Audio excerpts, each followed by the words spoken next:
So guys, మీరు వీకెండ్లో ఒక్కరోజు అట్లా మార్నింగ్ వెళ్ళి ఈవినింగ్ నైట్ కల్లా వచ్చేలాగా ఎట్లా వెళ్ళాలనుకుంటే ఈ వీడియో ఖచ్చితంగా ఎండ్ వరకు చూడండి. హైదరాబాద్ నుంచి వెళ్తున్నాము. సో దానికంటే ముందు, వీడియో స్టార్ట్ చేసే ముందు, మన ఛానల్కి 1K సబ్స్క్రైబర్స్ అయితే మొత్తానికి వచ్చేసినారు. సో మన ఛానల్ కూడా మానిటైజేషన్ అయిపోయింది, మానిటైజేషన్ స్టార్ట్ అయిపోయింది. సో మానిటైజేషన్ అంటే ఏంటి అని తెలియని వాళ్ళు ఉంటే, ఒకవేళ నాకు ఫ్యూచర్లో టైం ఉన్నప్పుడు నేను ఎప్పుడన్నా వీడియో చేసి మొత్తం డీటెయిల్గా చెప్తాను అనమాట. And thank you so much నిజంగా అందరు ఎవరెవరైతే సబ్స్క్రైబ్ చేసి సపోర్ట్ చేసినారో నాకు thank you so much everyone. Me support ఉండబట్టే అది 1K అయింది. సో యా, తర్వాత డీటెయిల్ వీడియో చేసుకుందాం దాని గురించి. ఇప్పుడైతే ఏం తినలేదు టిఫిన్. యాక్చువల్గా టెంపుల్కి వెళ్తున్నాము, అది ఏ టెంపుల్ అనేది చెప్తాం.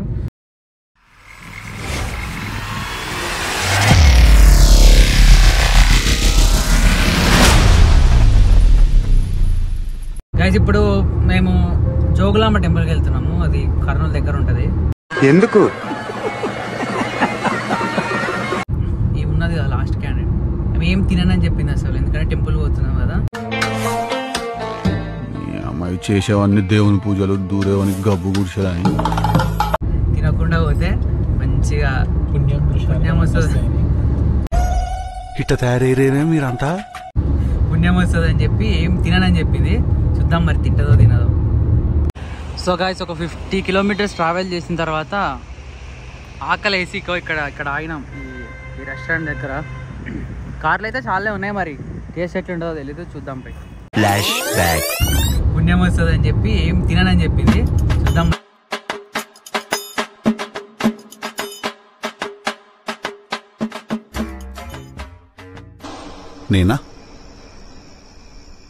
నేనేనా మళ్ళా నేనే. దారిలో బీచ్పల్లి ఆంజనేయ స్వామి టెంపుల్ అని ఏదో ఉంటే, అది కూడా కృష్ణానది పక్కనే ఉంటుంది అనమాట. సో ఇంక అందులోకి వెళ్ళిపోయి దర్శనం చేసుకొని అక్కడి నుంచి నెక్స్ట్ కర్నూలులో ఉన్న కొండారెడ్డి బుర్జ్కి వెళ్ళిపోయినాము. ఇక్కడ కొంతమంది ఏమంటారు స్వర్గ మార్గం అంటారు, కొంతమంది నిధులు ఏదో డబ్బులు ఉంటాయని అంటారు. మీరు కనుక కర్నూలు నుంచి అయితే మీకు కనుక తెలిసినట్టయితే కమెంట్ చేయండి, అసలు దీని కింద ఏముంటుంది, దానికి ఎందుకు క్లాక్ వేసారు అనేది. సో ఇక్కడ కాసేపు టైం స్పెండ్ చేసి ఫోటో దిగేసి నెక్స్ట్ ఇక్కడ నుంచి జోగులాంబ టెంపుల్కి వెళ్ళిపోయినాము. అది ఎట్లుందో చూడండి.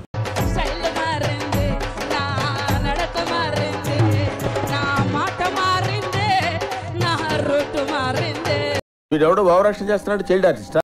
అట్లా జోగులాంబ టెంపుల్ కూడా వచ్చేసాము. ఇదే ఎంట్రన్స్ అనమాట. ఎంట్రన్స్లోనే మనకి కొన్ని వాటర్ ఉంటాయి, అట్లా కాళ్ళు కడుక్కొని అందులోనే కాళ్ళు కడుక్కొని వెళ్ళిపోవాలన్నమాట లోపలికి.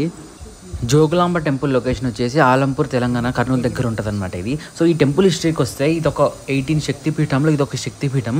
అసలు ఈ శక్తిపీఠాలు ఎట్లా ఫామ్ అయినాయి అంటే, అప్పట్లో శివుడి ఫస్ట్ వైఫ్ వచ్చేసి సతీదేవి, సతీదేవి వాళ్ళ ఫాదర్ దాక్ష. సో ఇక్కడ దీనికి బేసిక్గా చాలా స్టోరీస్ ఉంటాయి అనమాట. ఒక్కొక్క స్టోరీ చెప్తారు. నాకు తెలిసినంత వరకు నేనైతే ఈ స్టోరీ చెప్తున్నా. మీరు కూడా ఏదైనా డిఫరెంట్ స్టోరీ ఉంటే కొంచెం తెలిస్తే మీరు కూడా చెప్పండి.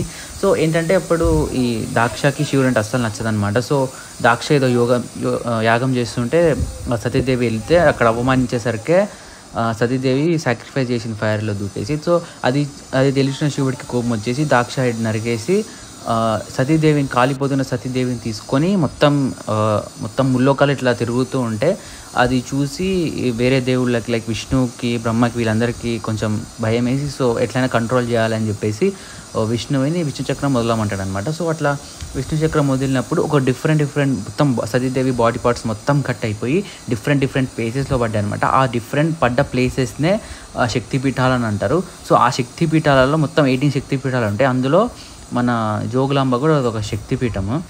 ఈ జోగులాంబ టెంపుల్ వచ్చేసి 5th శక్తిపీఠము. సో ఇప్పుడు మనకి శక్తిపీఠాలు ఎక్కడెక్కడ ఉన్నాయని చెప్పాలంటే, మన ఒక్కొక్క పార్ట్ ఒక్కొక్క దగ్గర పడ్డది కదా. అది వచ్చి శ్రీలంకలో, తమిళనాడులో, వెస్ట్ బెంగాల్, కర్ణాటక, మన తెలంగాణ అలంపూరు, ఆంధ్రప్రదేశ్లో శ్రీశైలము, మహారాష్ట్రలో కొల్హాపూరు, ఇట్లా ఉజ్జయిని, మధ్యప్రదేశ్లో ఉజ్జయిని, ఒడిశాలో జైపూరు, మళ్ళీ దాక్షారామం ఆంధ్రప్రదేశ్లోనే, అస్సాంలో, ఉత్తరప్రదేశ్లో, హిమాచల్ ప్రదేశ్లో జ్వాలాముఖి అని, బీహార్లో, వారణాసి ఉత్తరప్రదేశ్లో, అట్లా పాకిస్తాన్, కాశ్మీర్ ఇట్లా మొత్తం పడిపోయి ఉన్నాయి. ఇక్కడ చూస్తున్నారు కదా, ఇది 5వ శక్తిపీఠం అనమాట. ఇందాక చెప్పినట్టు ఒక్కొక్క బాడీ పార్ట్ పడడం వల్ల ఒక్కొక్క శక్తిపీఠం ఫామ్ అయిందని. ఇది ఇక్కడ మనకి పన్ను పడింది అనమాట. సతీదేవి పన్ను పడడం వల్ల ఇక్కడ ఈ శక్తిపీఠం ఫామ్ అయింది, 5th శక్తిపీఠము. ఇది హైదరాబాద్ నుంచి అరౌండ్ 220 కిలోమీటర్స్ ఉంటుంది ఎగ్జాక్ట్గా. ఇది తుంగభద్ర కృష్ణానది పక్కనే ఉంటుంది. మీకు అది కూడా చూపిస్తా వీడియోలో. ఈ టెంపుల్ లోపల మళ్ళీ చిన్న శివుడి టెంపుల్స్ ఉన్నాయి. ఒక్కొక్క టెంపుల్ శివుడిది విగ్రహం డిఫరెంట్గా ఉంటుంది అనమాట, అన్నిట్లో సేమ్ ఉండదు. సో ఇది నాకైతే తెలిసిన ఇన్ఫర్మేషన్ అయితే నేను మీతో షేర్ చేసుకున్నా. మీరు కూడా ఎప్పుడైనా టైం దొరికినప్పుడు ఇట్లా విజిట్ చేయండి. అన్ని శక్తిపీఠాలు కూడా కవర్ చేయడానికి ట్రై చేస్తాం. మనకి టైం ఉన్నప్పుడు ఒక్కొక్క ప్లేస్కి వెళ్దాము. ఇందాక చెప్పిన ఇదే తుంగ రివర్ అనమాట. అక్కడ పక్కన మన రోడ్ కనిపిస్తుంది చూసినారా, అదొక బ్రిడ్జ్ అనమాట. ఈ రివర్ నుంచి అటు సైడ్ వెళ్ళడానికి. సో మీరు కనుక ఛానల్ కొత్తగా వచ్చినట్టయితే సబ్స్క్రైబ్ చేసుకోవడం మర్చిపోకుండా, అండ్ వీడియోని ఖచ్చితంగా లైక్ చేయండి. ఇలాంటి మరిన్ని వీడియోస్ కోసం కామెంట్ కూడా చేయండి కావాలా వద్దా.